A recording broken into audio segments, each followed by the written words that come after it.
Pemirsa, peristiwa pembubaran aktivitas ibadah disertai perusakan rumah doa umat Kristen yang terhimpun dalam Gereja Kristen Setia Indonesia Anugerah di Kota Padang pada Minggu 27 Juli lalu kembali mengingatkan kita bahwa masih rentannya mengakarnya sikap intoleransi di negeri ini. Padahal Indonesia bukanlah milik satu golongan ataupun bukanlah milik satu keyakinan. Indonesia dibangun oleh keberagaman dan disatukan oleh rasa hormat atas perbedaan. Inilah editorial Media Indonesia edisi Rabu 30 Juli.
Yang intoleran, karena ketika rumah ibadah diserang oleh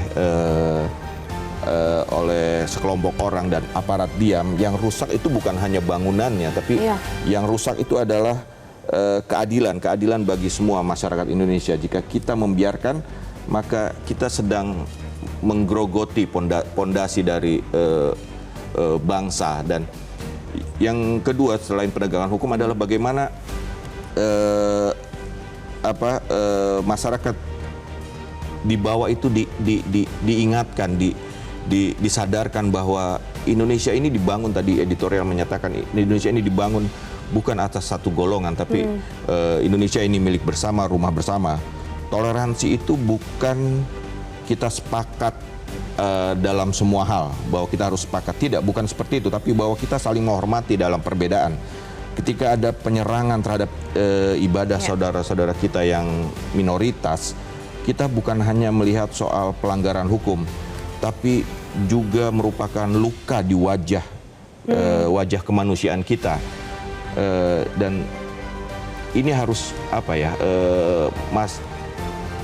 pemerintah sampai unsur terkecil di daerah RT RW itu harus mampu membangun rasa saling percaya di antara masyarakat, bahwa bangsa ini berdiri bukan di atas satu agama atau golongan, tapi atas janji untuk bangun bersama dan hidup saling berdampingan dengan saling menghormati.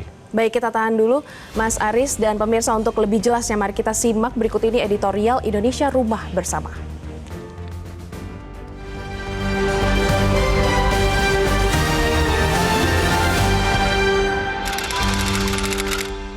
Indonesia, Rumah Bersama.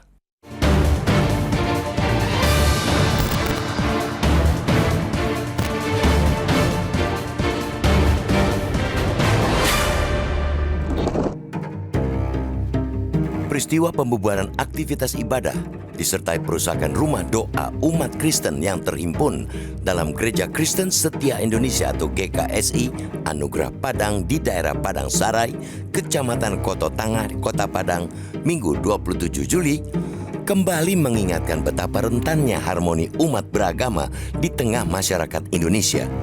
Insiden tersebut juga mengungkapkan fakta betapa masih mengakarnya sikap intoleransi di berbagai sudut negeri ini.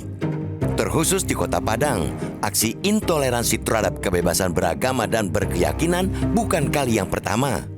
Pada 2021, pernah terjadi pemaksaan penggunaan jilbab kepada siswi non-muslim di SMK 2 Padang.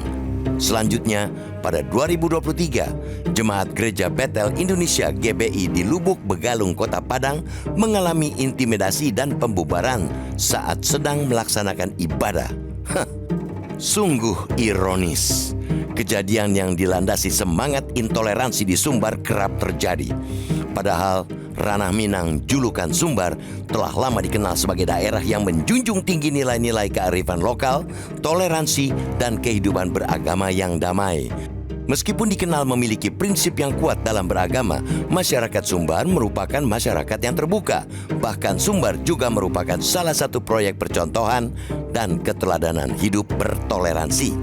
Intoleransi sama sekali tidak mencerminkan nilai-nilai masyarakat Minangkabau yang menjunjung tinggi prinsip adat Basandi Syarak, Syarak Basandi Kitabullah. Oleh karena itu, pemerintah daerah Sumbar punya pekerjaan rumah besar. Penindakan tegas kepada para pelaku kekerasan harus dilakukan. Namun lebih dari itu, Pemda Sumbar harus mendalami dan menggali lebih dalam penyebab munculnya sikap intoleransi tersebut. Harus dicari akarnya. Jangan sampai penanganan insiden ini justru memicu persepsi bahwa Sumbar sebagai wilayah yang intoleran. Intoleransi dalam bentuk apapun sesungguhnya tidak bisa dibenarkan. Akan tetapi nyatanya berbagai perilaku dan tindakan yang mencerminkan sikap intoleran sebagian masyarakat kita masih berulang kali terjadi. Benih-benih sikap intoleransi kiranya masih mengakar di negeri yang ironisnya terkenal dengan kemajemukan dan kebinekaannya. Tepat 1 bulan sebelum peristiwa di Padang pada Jumat 27 Juni, sikap intoleransi juga ditunjukkan sejumlah masyarakat dengan membubarkan paksa kegiatan ibadah pelajar Kristen yang tengah mengikuti retreat di sebuah villa di Desa Tangkil, Kecamatan Cidahu, Kabupaten Sukabumi. Kejadian-kejadian seperti ini tidak saja merupakan pelanggaran terhadap prinsip hukum dan nilai kemanusiaan, tapi juga mencederai semangat kebinekaan yang menjadi fondasi keutuhan bangsa. Indonesia bukanlah milik satu golongan, suku, atau satu keyakinan tertentu. Indonesia adalah rumah besar yang dibangun oleh keberagaman dan persatuan, serta hormat pada perbedaan. Karena itu, menjadi pekerjaan besar buat negara dan pemerintah untuk menjaga bangunan tersebut dengan tidak membiarkan perilaku intoleran terus bertumbuh. Pemerintah tidak boleh permisif dan meremehkan persoalan intoleransi dan kekerasan. Pada saat yang sama, pemerintah juga mesti menjamin hak konstitusi setiap warga negara dan kelompok identitas untuk merayakan keberagaman mereka, termasuk menjalankan ibadah mereka, serta memperkuat perlindungan terhadap hak-hak tersebut. Segala bentuk diskriminasi dan intoleransi harus dihilangkan dari tanah Indonesia yang di atasnya hidup masyarakat dari beragam suku dan agama. Mesti diingat, Indonesia adalah rumah bagi seluruh anak bangsa. Oleh karena itu, rumah ini harus dirawat bersama dengan semangat cinta kasih, saling menghormati, dan menciptakan rasa aman bagi semuanya.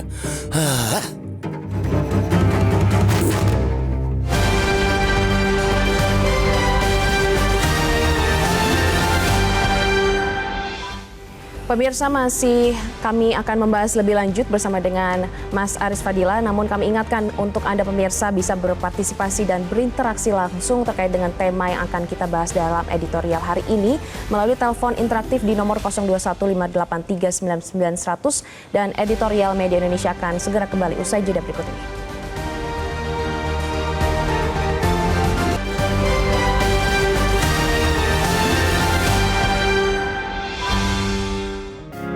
Media Indonesia mengajak Anda untuk mengakses fitur premium e-paper. Dengan sajian konten berbasis intelektual dan meneguhkan kebangsaan, Media Indonesia tampil dengan lebih dinamis melalui e-paper Media Indonesia yang dapat Anda akses kapan saja, di mana saja.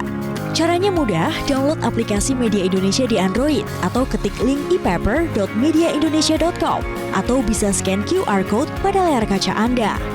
Klik tab e-paper di bagian samping layar tablet Anda, daftarkan data diri, serta pilih paket berlangganan e-paper Media Indonesia sesuai dengan kebutuhan Anda.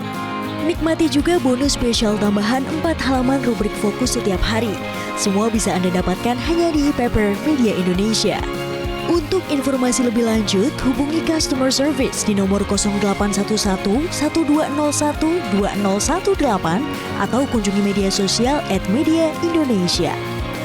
Media Indonesia, referensi bangsa. Pemirsa, Anda kembali bersama kami di Editorial Media Indonesia dan pagi ini sudah bergabung bersama kami ada penelpon Bapak Ondo Silitonga dari Bekasi, Jawa Barat. Selamat pagi Bapak Ondo, silakan bagaimana Anda menanggapi untuk tema Editorial Media Indonesia pagi ini? Selamat pagi Mbak Glory, selamat pagi Mas Ari. Pagi Pak Ondo. Ya, itu Koto Tengah, Koto Padang. Saya kira perusahaan rumah doa di sana itu tidak dilakukan oleh orang-orang seluruhnya yang ada di sana. Ini hanya segelintir orang mungkin yang terhasut atau yang memang kena suntik sesuatu sehingga mereka mau melakukan itu. Saya banyak punya saudara, orang awak ya, juga punya sahabat, dan bahkan saya pernah pacaran sama orang Padang. Itu rasa intoleransi mereka itu kecil sekali. Mereka itu toleransinya tinggi loh. Jadi ini mungkin hanya orang-orang tertentu. Dan saya mohon nih Pak Menteri atau pejabat yang ada di sana itu, atau yang kemarin mengatakan, ya ini miskomunikasi, mispersepsi. Jangan buru-buru mengatakan begitu. Ini benar-benar intoleran. Dan semua perusahaan, ya pelaku perusahaan harus ditindak secara hukum. Ini saya mohon ini supaya semua umat Kristiani yang ada di Indonesia ini jangan terpengaruh, jangan terpancing, jangan balas dendam. Dan supaya orang-orang saudara-saudara kita yang orang awak ada di Tarutung, ada di Cipahutar sana, juga jangan melakukan hal yang sama, bahwa mereka jadi dendam mengusir orang-orang awak atau mengganggu orang-orang awak yang beribadah. Jadi tolong supaya tentram, mari kita jangan tergoda, jangan terhasut. Kita harus tetap rumah Indonesia, rumah yang ada di Indonesia ini rumah Indonesia. Ya, baik Bapak Ondo. Baik Bapak Ondo, terima kasih atas tanggapan Anda. Bagaimana Mas Aris? Ya, benar, kita sepakat dengan apa yang dikatakan Pak Ondo bahwa mungkin ini adalah tidak mencerminkan masyarakat Padang secara keseluruhan. Hanya segelintir hanya segelintir orang yang terhasut.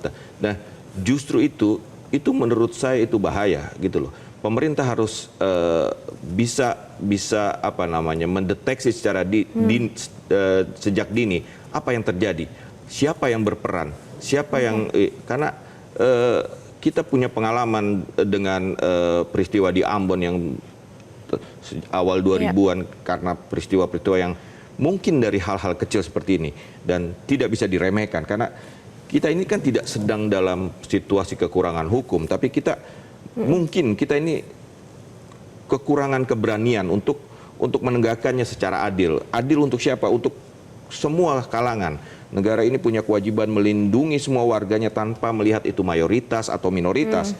Dan masyarakat pun punya peran untuk menjaga soliditas, menjaga ruang publik dari hoax, dari provokasi, serta menumbuhkan empati di tengah masyarakat di antara mayoritas dan minoritas. Karena jika satu rumah ibadah diserang, itu bukan hanya masalah satu agama, tapi kegagalan kita untuk menjaga sebuah peradaban bangsa. Namun bagaimana menselaraskan antara dari pemerintah pusat, pemerintah daerah dan juga masyarakat sekitar? Apakah peran dari tokoh agama dan juga organisasi masyarakat ini bisa dalam meredam konflik ini? Harus bisa. Kita pernah tahu ada namanya forum komunikasi antar umat beragama. Jangan itu hanya sekedar elit-elitnya bertemu, berkumpul, tapi itu harus sampai ke bawah, sampai tadi kita sebut sampai ke tingkat RT, sampai ke unsur terkecil di masyarakat. Harus sampai ke situ bahwa masyarakat harus melihat bahwa Indonesia ini dibangun atas keberagaman antar umat beragama, antar ras dan segalanya, dan itu adalah pondasi yang sangat penting. Namanya pondasi pasti penting. Jadi ketika itu sudah digerogoti dengan aksi-aksi seperti ini, itu akan berbahaya bagi bangsa ini. Dan dengan terjadinya insiden ini seharusnya bisa menjadi momentum bagi pemerintah untuk melakukan perubahan, begitu ya? Betul. Baik pemirsa, tetaplah bersama kami. Usai jeda kami akan segera kembali untuk Anda.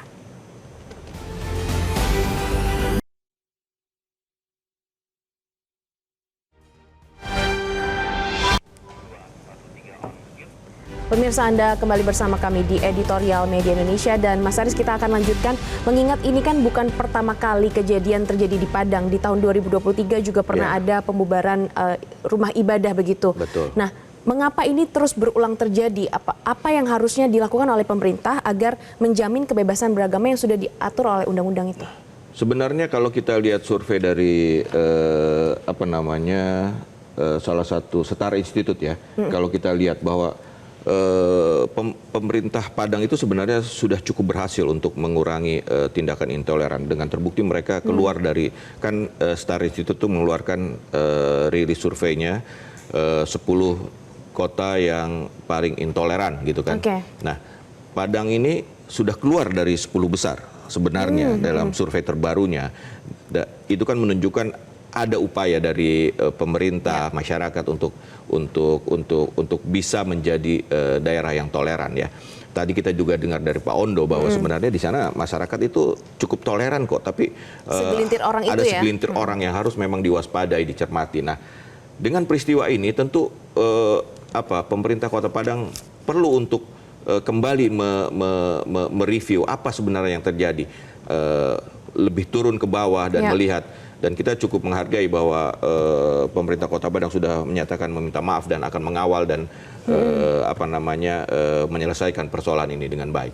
Ya, dan juga untuk menjamin keamanan ini kan tidak hanya asal bicara, oke kami menjamin keamanan, tapi harus ada langkah konkretnya dari pemerintah, misalnya seperti menyediakan rumah ibadah yang layak dan juga tepat ada izinnya seperti betul, apa? Ya, betul. Ada misalnya SKB 2 menteri soal pendirian rumah ibadah. Ini memang pro dan kontra karena sering diselewengkan lah ya. Sehingga narasi itu suara narasinya tuh bahwa ini sebenarnya kan ini maksudnya baik untuk tetap menjaga toleransi. Kita kan tidak bisa menghapus perbedaan, tapi kita bisa memilih untuk tidak saling melukai gitu ya. Indonesia ini kan harus kuat, Indonesia yang adil untuk semua. Mari kita harus menjaga keberagaman. Keberagaman itu kan apa istilahnya ya? Dikenal oleh masyarakat luas dari Indonesia adalah keberagamannya, ya kan? Masa ketika bangsa-bangsa lain sudah bicara soal AI, soal segala macam, kita masih meributkan hal-hal fundamental seperti ini. Jadi suatu kemunduran ya, kemunduran begitu? Itu yang tidak bisa, dan negara harus hadir menjaga komitmen bersama untuk Indonesia yang lebih baik. Dan untuk menjaga agar tidak terjadi lagi intoleransi ini, karena ini menciptakan trauma juga untuk masyarakat minoritas tentu saja. Betul, dan anak-anak kita kan tidak bisa tumbuh dalam suasana yang ketakutan. Anak-anak kita harus tumbuh dalam suasana yang damai, saling menghargai, dan masa depan bangsa ini tidak akan mudah jika kita saling bermusuhan. Ya, dan itu adalah tugas pemerintah untuk menjamin kebebasan umat beragama. Dan pemirsa, kejadian intoleransi di Padang ini seharusnya menjadi momentum bagi pemerintah untuk melakukan perubahan mendasar. Perilaku intoleran adalah racun yang menggerogoti keutuhan bangsa. Negara harus hadir untuk menggaransi hak konstitusi setiap warga negara, termasuk menjalankan ibadah, terlebih lagi merayakan keberagaman. Demikianlah Editorial Media Indonesia. Terima kasih dan sampai jumpa.